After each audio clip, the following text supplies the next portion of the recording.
She said it 3 times. Each time, her voice trembled just enough to betray the truth. She didn't want him to stop. Dan Morrison watched the woman next door turn away, her hands shaking as she closed the door between them. 6 years. That's how much older Grace Holland was, and somehow the world had convinced her it mattered. He could see it in the way she avoided his eyes when he brought over burnt cookies, in the way she smiled at his daughter, but stepped back when he came too close. The neighborhood whispered. His 8-year-old asked questions he didn't know how to answer. And Grace, beautiful, broken Grace, kept building walls he desperately wanted to tear down. So Dan made a decision. What he did next in front of everyone who ever doubted them would change everything.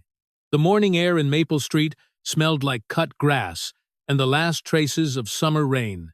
Dan Morrison knelt in his driveway, wrench in hand, the old Chevy bleeding oil onto cardboard he'd spread beneath the engine. His knuckles were already dark with grease, and the sun hadn't fully cleared the roofline of the houses across the street. He liked these early hours before the neighborhood woke up, when it was just him and the sound of metal on metal and the occasional bird calling from Mrs. Hayes's oak tree. Across the low fence that divided their properties, Grace Holland's kitchen light was on. She was always up early, even on weekends. Dan had learned her rhythms over the past 8 months, the way you learn the patterns of someone you can't stop noticing. Coffee first, always in that blue ceramic mug. Then out to the garden with her gloves and that old straw hat that had seen better days. Sometimes she'd look toward his driveway, and their eyes would meet for half a second before she turned away. The screen door of his house banged open, and Sophie appeared in her pajamas, hair sticking up in wild directions. She was 8 years old, and had her mother's eyes, but everything else was his. The stubborn chin, the freckles across her nose, the way she approached the world like it owed her answers. "Can I go see Miss Grace?" she asked already halfway down the porch steps. "It's early, kiddo. Maybe wait until—" But Sophie was already running across the grass in bare feet, vaulting the fence with practiced ease. She landed in Grace's flower bed, and Dan winced, waiting for the rebuke. Instead, he heard Grace's laugh, warm and surprised, drifting across the morning air. "Sophie Morrison, you're going to crush my petunias. I'll be careful. Can I help you plant?" Dan stood wiping his hands on a rag that only spread the grease around. He watched his daughter crouch beside Grace, small hands mimicking the woman's steady movements. The early sun caught the silver threads in Grace's dark hair, and something in Dan's chest tightened the way it always did when he looked at her. 8 months. That's how long Grace had been living next door, and Dan had been in love with her for at least 6 of them. Maybe longer. Maybe since that first Tuesday in March when Sophie had come home from school with a fever, and Grace had appeared at their door with soup and children's medicine and stayed until the worst had passed. He could still remember that night with perfect clarity. Sophie burning up on the couch, Dan pacing the floor with his phone in hand, trying to decide if this was emergency room bad or just waited out bad. Then the knock on the door and Grace standing there in jeans and an old sweater holding a thermos. "I saw your lights on late," she'd said. "Is Sophie all right?" She'd stayed for 4 hours, sat with Sophie, while Dan ran to the all-night pharmacy, showed him how to do the lukewarm bath to bring down the fever, her hands gentle and sure. Around midnight, when Sophie finally fell into real sleep, Grace had looked up at him from where she sat on the floor beside the couch, and Dan had seen something in her face that made his breath catch.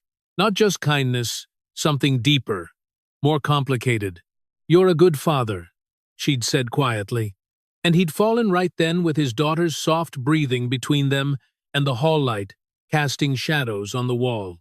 That was the night everything changed. After that, Sophie started spending more time at Grace's house, learning about flowers and birds and all the small, quiet things Grace seemed to know. And Dan started finding excuses to cross the fence line. A loose board on her porch step that he could fix. A stuck window that needed oil. Oil. Little things that gave him reasons to be near her. "Dad." Sophie's voice pulled him back to the present. "Miss Grace says I can help her plant the new roses." "That's nice, sweetheart. Just don't get in her way." "She's never in my way," Grace called back. And when Dan looked over, she was smiling, Not at him exactly. Somewhere past his left shoulder, the way she always did when he caught her attention. The sound of a door opening made him turn. Mrs. Patricia Hayes emerged from her house across the street, dressed like she was going to church, even though it was Saturday. She surveyed the neighborhood with the expression of a woman who had opinions and intended to share them. "Early start, Daniel," she said, her voice carrying across the quiet street. "Yes, ma'am. Old car? New problems." She adjusted her handbag. "I see young Sophie is bothering Miss Holland again. Grace doesn't mind." "Well, Mrs." Hayes pursed her lips. "It's a lot to ask of a woman taking on someone else's child, especially when there's no official arrangement." Dan felt his jaw tighten, but he kept his voice level. "Sophie likes her. Grace is kind to her. That's all there is to it." "Is it?" Mrs. Hayes tilted her head. "Because people are starting to talk, Daniel, about you spending so much time over there about the age difference. Grace is a lovely woman, but she's what, 6 years older than you? That's not nothing. It's also not anybody's business. Everything is someone's business in a neighborhood like this." She smoothed her skirt. "I'm just saying what others are thinking. That woman deserves to be left in peace, not bothered by a younger man who doesn't understand propriety." She walked away before Dan could respond, her heels clicking on the sidewalk. He stood there, gripping the wrench hard enough to hurt, watching her disappear around the corner. When he looked back at Grace's yard, she was staring at the ground, her hands still in the dirt, but motionless. She'd heard. Of course, she'd heard. Mrs. Hayes had made sure of it. The rest of the week unfolded like something inevitable and sad. Dan finished the Chevy's oil change and moved on to other projects. He mowed the lawn. He took Sophie to school and picked her up, and made dinner, and helped with homework. Normal things. But across the fence, Grace started staying inside more. Her garden gloves hung unused on the porch railing. Her kitchen light came on later and went off earlier. On Thursday, Dan baked cookies. He wasn't good at baking, never had been. But Sophie had mentioned that Grace liked oatmeal raisin, so he found a recipe online and gave it his best shot. They came out burnt around the edges, slightly raw in the middle, but they smelled right. He walked over to Grace's house just after sunset, the plate of cookies covered in foil. When she opened the door, her reading glasses were perched on her nose, and there was a book in her hand. She looked tired in a way that had nothing to do with sleep. "Dan, hi! I made cookies!" He held out the plate. "They're not great, but Sophie said you liked oatmeal." "Isla. Raisin." Grace took the plate slowly like it might burn her. "That's very sweet. Thank you. Also, your window in the spare room is sticking. I noticed it last week when I was trimming the hedge. I could come by tomorrow and fix it if you want, Dan." She set the plate on the hall table without looking at it. "You don't need to do that. I don't mind. Takes 5 minutes." "No, I mean," she took a breath. "You don't need to keep doing this, bringing me things, fixing my house. It's very kind, but it's not necessary. What if I want to? That's the problem." Her voice was soft, almost too quiet to hear. "You shouldn't want to." Before he could ask what she meant, she'd stepped back and closed the door. Gentle, but final. Dan stood on her porch for a long moment, staring at the wood grain before walking back home with empty hands. On Saturday, the farmers' market set up in the town square like it did every weekend from May to October. Sophie loved it there. The stalls of fresh vegetables and handmade crafts, and the old man who sold caramel apples from a cart. Dan had promised they'd go, and he kept his promises. He was loading Sophie into the truck when he saw Grace come out of her house wearing a light jacket and carrying a canvas shopping bag. Without thinking, he called out, "Grace, we're heading to the market. Want to come?" She froze halfway to her car. Sophie stuck her head out the truck window, grinning. "Please, Miss Grace, we can get apples and you can show me which vegetables are best." For a second, Dan thought she'd say yes. He could see it in the way her expression softened, the small smile that started at the corners of her mouth. But then she glanced past him toward Mrs. Hayes' house, and the smile died. "I can't. I have plans. But thank you. Come on. It'll be fun," Sophie insisted. "Dad never knows what to buy. And last time he got zucchini, that was all mushy." "Sophie, if Miss Grace is busy, stop." The word came out sharper than Dan had heard her speak before. Grace's hands tightened on her shopping bag. "Stop flirting with me, Dan. Please, just stop." The silence that followed felt enormous. Sophie's smile disappeared. Dan stood frozen in his driveway, keys in hand, not sure what to say or do. Grace's face had gone pale. "I'm sorry that was rude, but I need you to understand something. I'm 42 years old. You're 36. That matters. It doesn't have to." "Yes, it does. People talk. They look at us and they see something wrong. And maybe they're right. They're not. You don't know that." Her voice cracked slightly. "You don't know what it's like to be my age and have someone younger paying attention and wondering if it's real or if it's just I don't know. Loneliness, convenience, a phase, Grace." But she was already getting into her car, backing out of the driveway without looking at him again. Dan watched her taillights disappear around the corner, then turned to find Sophie staring at him with huge, solemn eyes. "Did you make Miss Grace sad?" "I don't know, baby." "Maybe." "Are you going to fix it?" Dan looked at his daughter, this small, fierce person who believed he could fix anything with the right tools and enough time. "I'm going to try." They went to the farmer's market, but it wasn't the same. Sophie was quiet, picking at her caramel apple without her usual enthusiasm. When they got home, she went straight to her room instead of playing outside.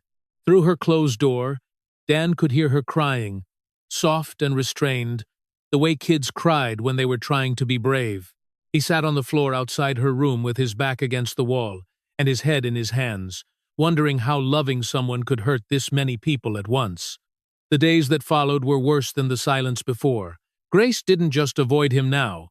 She actively looked away when their paths crossed, kept her curtains drawn, stopped working in her garden during hours when Sophie might be outside. It was like watching someone slowly erase themselves from his life. One careful step at a time. Dan tried to give her space. He really did.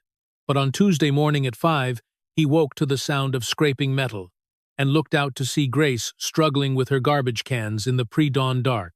The lids had frozen on during the unexpected cold snap, and she was yanking at them with bare hands. He pulled on jeans and a jacket and crossed the fence line before he could talk himself out of it. Grace looked up when she heard his footsteps, her face a mix of frustration and something that might have been relief. "I've got it," she said. "Your hands are freezing." He took the can from her, applied leverage where it was needed, popped the lid free, then the other two. Grace stood there watching, arms wrapped around herself. "Thank you," she said quietly. "Grace." He set down the last lid. "Why are you doing this?" "Doing what?" "Pushing me away. Pushing Sophie away. We're not trying to hurt you. I know that." She wouldn't meet his eyes. "That's not the point." "Then what is?" The words seemed to catch in her throat. When she finally spoke, her voice was barely above a whisper. "When my husband died, I was 39 years old. We'd been married for 15 years. He was my whole world. And then one day, he just wasn't there anymore. Car accident.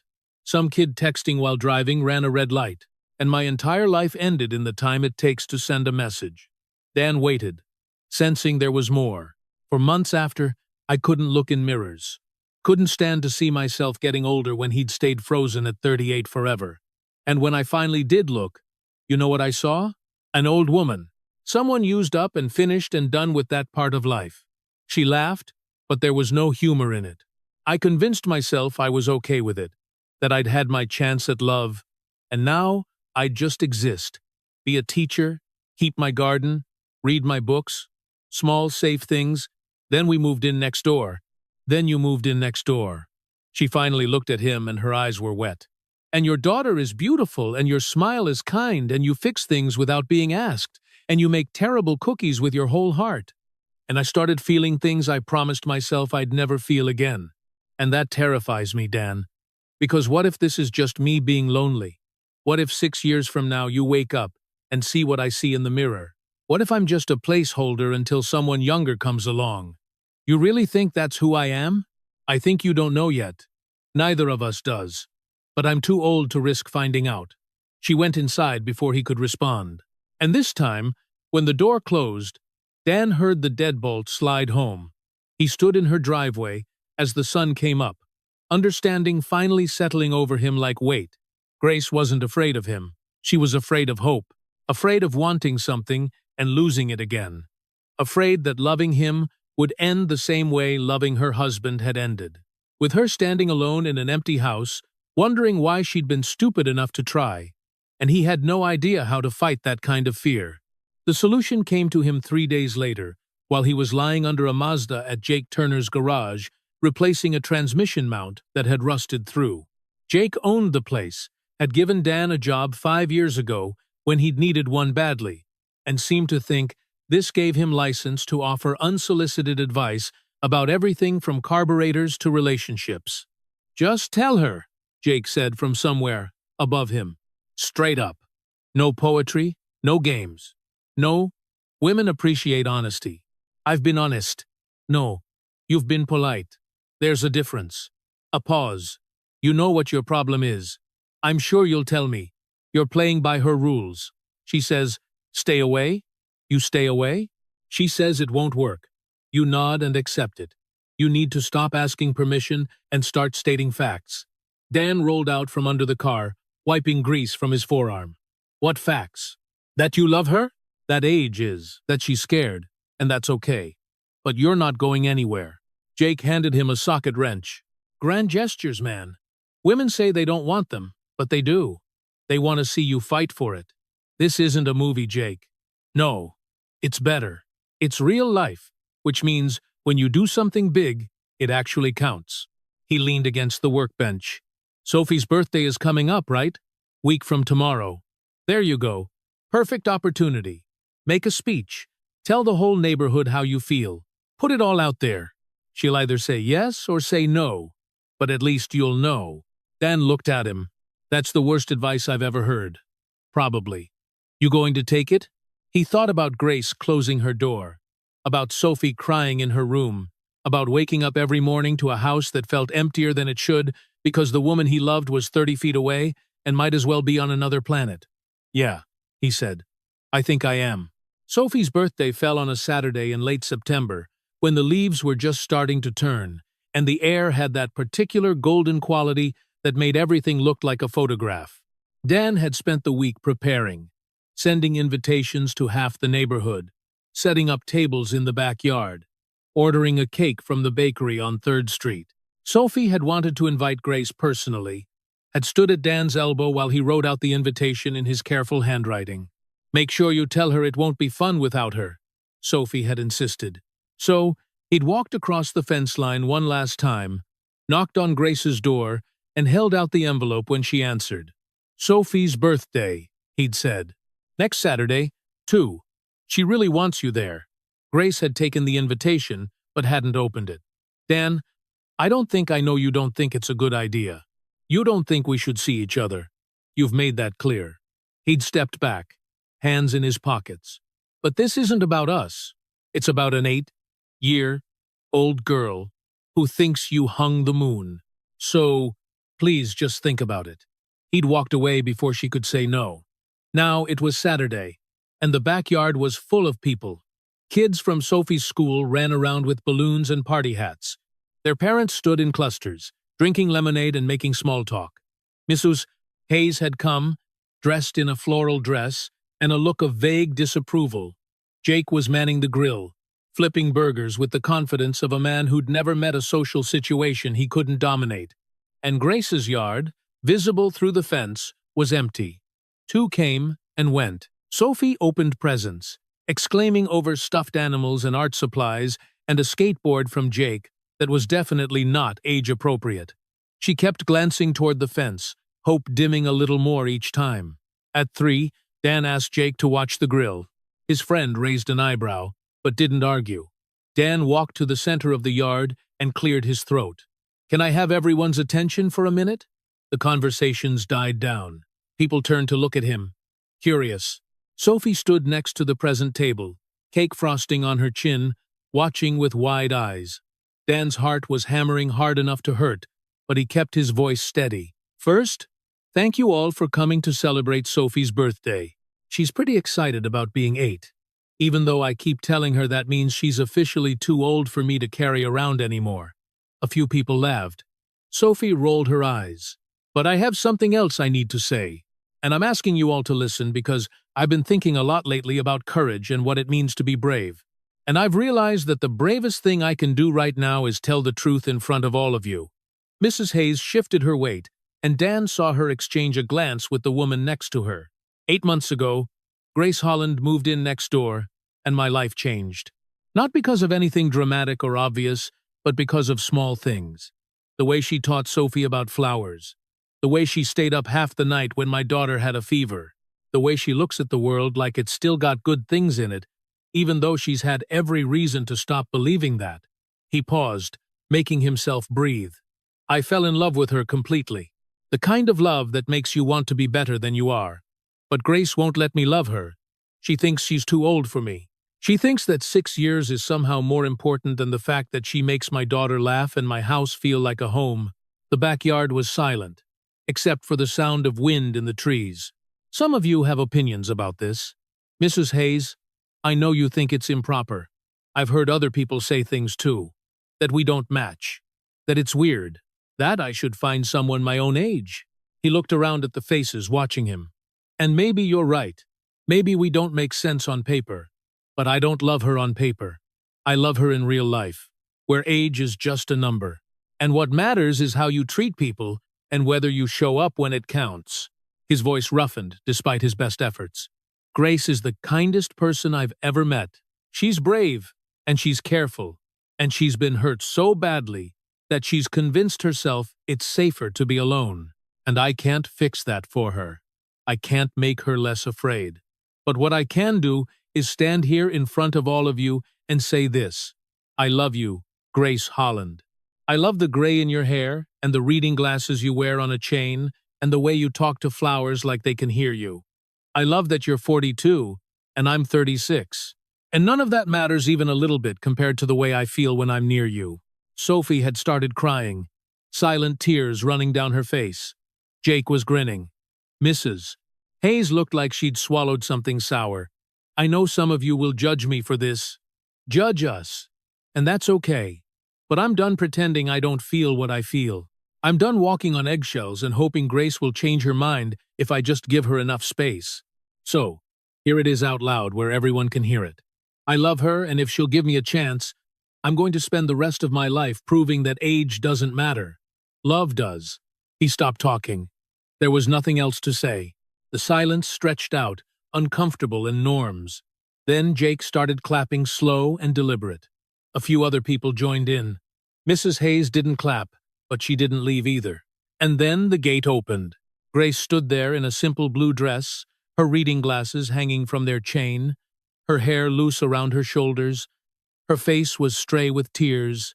In her hands, she held a wrapped present and a small bunch of flowers from her garden. Every eye in the yard turned to watch her. She walked forward like someone crossing a bridge they weren't sure would hold. Her eyes locked on Dan's face. When she reached him, she set the present and flowers on the nearest table. Then she placed one hand on his cheek, her thumb brushing a smudge of grease he'd missed that morning. I heard every word, she said quietly.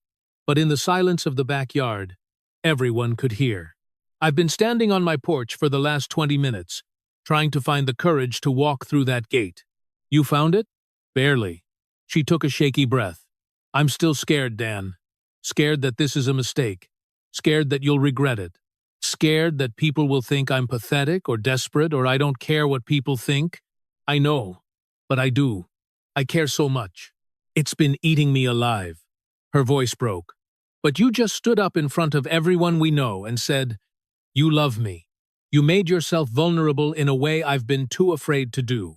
And that means something. It means everything.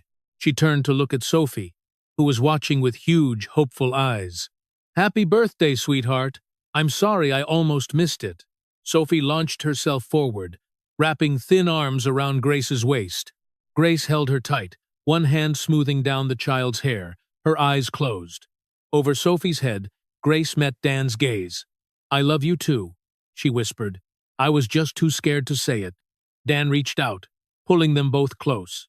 The three of them stood there in the middle of the backyard while the neighbors watched, and the afternoon sun filtered through the leaves and someone started clapping again. Then everyone was clapping, and Sophie was giggling against Grace's shoulder. Mrs.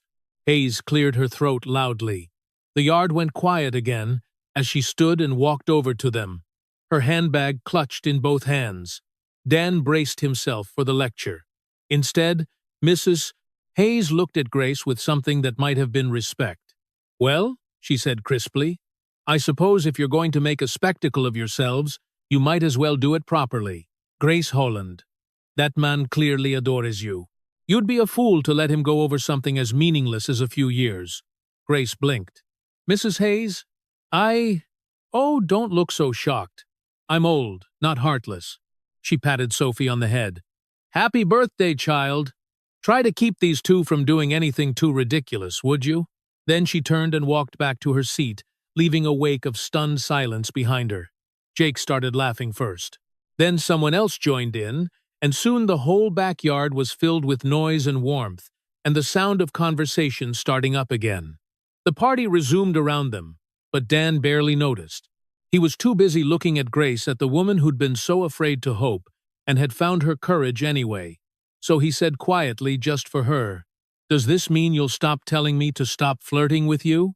Grace smiled, really smiled for the first time in weeks. "Absolutely not. But now when I say it, I'll be lying."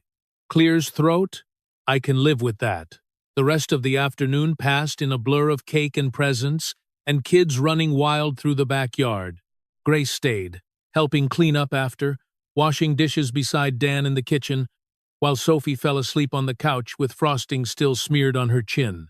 "I can't believe you did that," Grace said, scrubbing at a stubborn spot on a plate in front of everyone. "Had to. You wouldn't listen otherwise." "I was listening. I've been listening this whole time."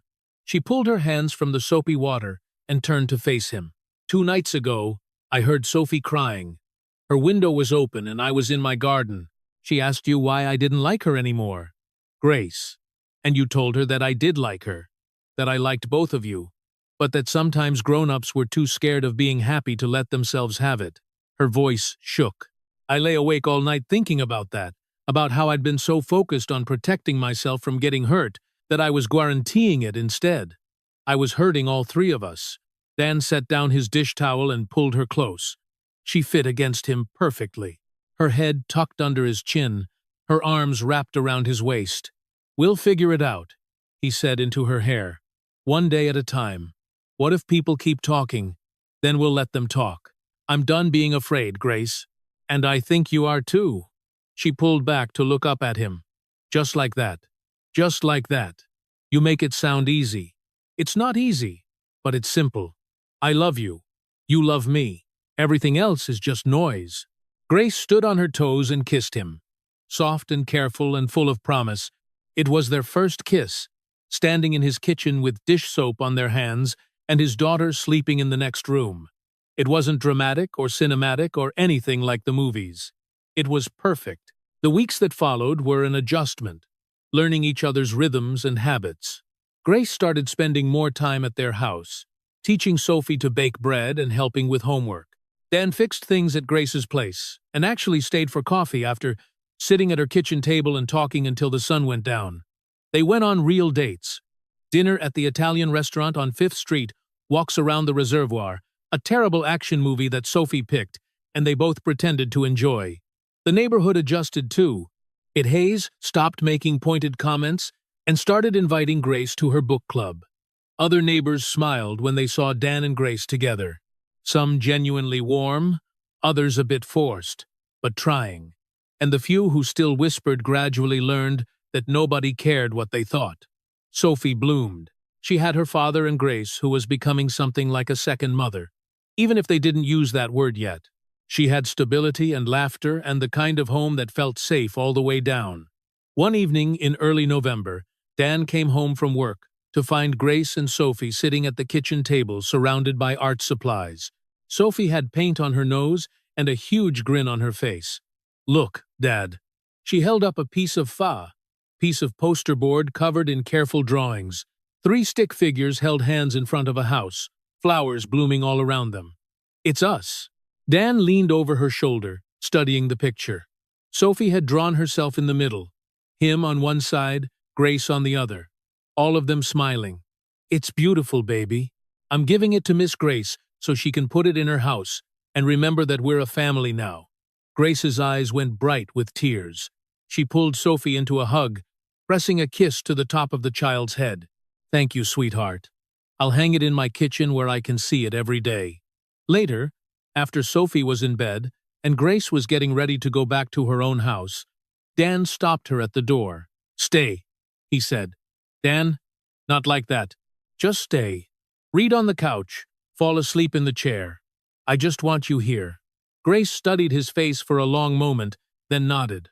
"Okay." They settled on the couch together, Grace with a book, and Dan with paperwork from the garage that he wasn't really reading. The house was quiet in the way that meant peace, not loneliness. Sophie's soft breathing drifted from upstairs.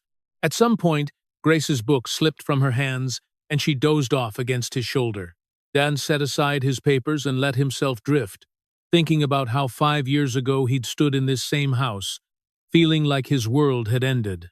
And now, here he was with a woman who'd taught him that endings could become beginnings if he were brave enough to let them. 6 months after Sophie's birthday party, Dan found himself back in his driveway on a Saturday morning, working on the same old Chevy that had been giving him trouble since the beginning. But this time, when he looked up, Grace wasn't watching from her kitchen window. She was kneeling beside him, handing him tools, and asking questions about engines that she didn't really care about, but asked anyway, because that's what you did when you loved someone. Sophie was in Grace's garden, planting bulbs that wouldn't bloom until spring. The three of them had formed their own small world, learning each other's rhythms and needs. "What are you thinking about?" Grace asked, interrupting his thoughts. Dan looked at her, at the dirt on her knees, and the reading glasses perched on her nose, and the silver threads in her hair that caught the afternoon light. "Just that I'm glad you ignored me when I told you to stop flirting with me." She laughed. "You never told me to stop?" "I told you to stop." "Right. And I'm glad I ignored you." "Me too." She handed him a wrench. "Are you going to tell me what's in that box you keep looking at in your sock drawer?" Dan nearly dropped the wrench. "How did you?" "I was putting away laundry last week. I didn't open it, but I saw it." She tilted her head. "Is it what I think it is?" He sat down the wrench and wiped his hands on his jeans. "Maybe. I've been waiting for the right time. And when's that?" "When I'm sure you won't run." Grace took his greasy hand in hers. "I'm not running anymore, Dan. I promise." That evening, after dinner and dishes and getting Sophie ready for bed, Dan found Grace sitting on her own porch, looking through a photo album. He sat beside her without asking, and she leaned into him automatically now, comfortable with the weight of him.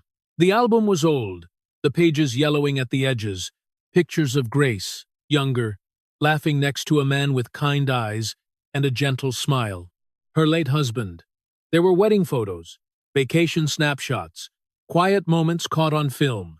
"I used to look at these and feel like I was betraying him," Grace said quietly, "by wanting to move on, by loving you. And now I think he'd be happy for me. He always said I deserved good things." She turned the page and there was a newer photo tucked in among the old ones. Dan and Grace and Sophie at the reservoir. Jake had taken it without them noticing, all three of them laughing at something Sophie had said. "I wanted them together," Grace explained. "My past and my present, so I could remember that both are real, both matter." Dan kissed the top of her head, not trusting his voice. The next morning, he woke to find Sophie sitting at the kitchen table, bent over a notebook with fierce concentration. When he looked over her shoulder, he saw neat handwriting at the top of the page. "My Family" by Sophie Morrison. "School assignment?" he asked. "Yeah, we have to write about our family." She looked up at him. "Can I write about Miss Grace too, even though she doesn't live here?" "Of course you can, baby." "Good, because she's part of our family now." "Right, right." Sophie went back to her writing, and Dan made coffee, thinking about families and how they weren't always what you expected. Sometimes they were just three people who'd found each other across a fence line and decided to be brave enough to stay. Late that afternoon, as the sun started to sink toward the horizon, Dan found all three of them in Grace's backyard. The rose bushes Grace had planted in spring were in full bloom now, deep red and pink and yellow. Sophie was running around with a butterfly net, chasing monarchs with the single-minded determination of childhood. Dan sat on the porch swing, and Grace settled beside him, fitting into the curve of his arm like she'd always belonged there. "Can I ask you something?" Sophie called out, abandoning the butterflies to climb onto the swing between them. "Always," Grace said. "Are you going to marry my dad?" The question hung in the air like smoke. Dan felt Grace go still beside him, but when he looked down, she was smiling. "That's up to your dad, sweetheart." Sophie turned to Dan with an expression of utter seriousness. "Well, are you?" Dan laughed despite himself. "Maybe someday if Miss Grace will have me." "She will," Sophie said with complete confidence. "She loves us." "I do," Grace agreed softly. "Very much." "Then why wait?" Sophie slid off the swing. "Grown-ups are weird. You love each other, so get married. It's not complicated." She ran back to her butterflies, leaving Dan and Grace alone on the swing, gently rocking in the fading light. "She's not wrong," Dan said. "No, but she's 8. She doesn't understand that some things take time. We've had time. 8 months of it. Is that enough?" Dan pulled the small box from his pocket, the one he'd been carrying for 2 weeks, waiting for a moment that felt right. This moment with Sophie chasing butterflies and the roses blooming and Grace warm against his side felt perfect. "I don't know if it's enough," he said, "but I know I don't want to wait anymore. I know I wake up every morning thinking about you. I know Sophie draws pictures with 3 people in them now instead of 2. I know that you've taken my life and made it bigger and brighter, and more than I ever thought it could be." He opened the box. The ring inside was simple, a single stone on a silver band. Nothing fancy or elaborate. Grace drew in a sharp breath. "I love you, Grace Holland. Not despite your age, not because of it, but completely separate from it. I love you because you're kind and brave, and you make terrible coffee, and you taught my daughter that the world is still worth believing in." He took her left hand in his. "Will you marry me?" Grace looked at the ring, then at Sophie, still chasing butterflies, then back at Dan. Tears were running down her face, but she was smiling. "Yes," she whispered. "Yes, I'll marry you." He slid the ring onto her finger, and she kissed him there on the porch swing while the sun set and the roses bloomed, and Sophie cheered in the background, having apparently been paying more attention than they'd thought. That night, the 3 of them sat on that same swing. Sophie between them, all of them squeezed together in the fading light. Sophie peppered them with questions about the wedding, already planning her dress and the flowers, and whether she could have a puppy as a ring-bearer. Dan listened to his daughter's chatter, and felt Grace's hand in his, the ring cool against her skin, and thought about how far they'd all come. From those first careful days of watching each other across the fence line, to Sophie's birthday party and the speech that had changed everything, to this moment where they were planning a future together. "Hey," Sophie said suddenly, looking up at Grace. "Does this mean you won't tell Dad to stop flirting with you anymore?" Grace laughed, the sound bright and free. "Oh, I'll still tell him that. Old habits die hard. But you don't mean it, right?" "Not even a little bit." Sophie nodded, satisfied, and snuggled back between them. They sat there as the stars came out. 3 people who'd all been broken in different ways and had somehow found wholeness together. "Stop flirting with me." That's what Grace had said 3 times, each time with a voice that trembled just enough to betray the truth. She hadn't wanted him to stop. She'd been afraid to want him to continue. But fear, Dan had learned, was just love that hadn't found its courage yet.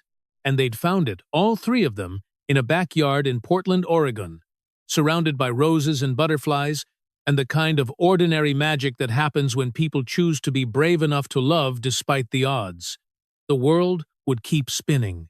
People would keep having opinions about age gaps and appropriate relationships and what a family should look like. But here on this porch swing, with his daughter on one side and his future wife on the other, Dan Morrison had everything he needed. And it was enough. More than enough. It was perfect.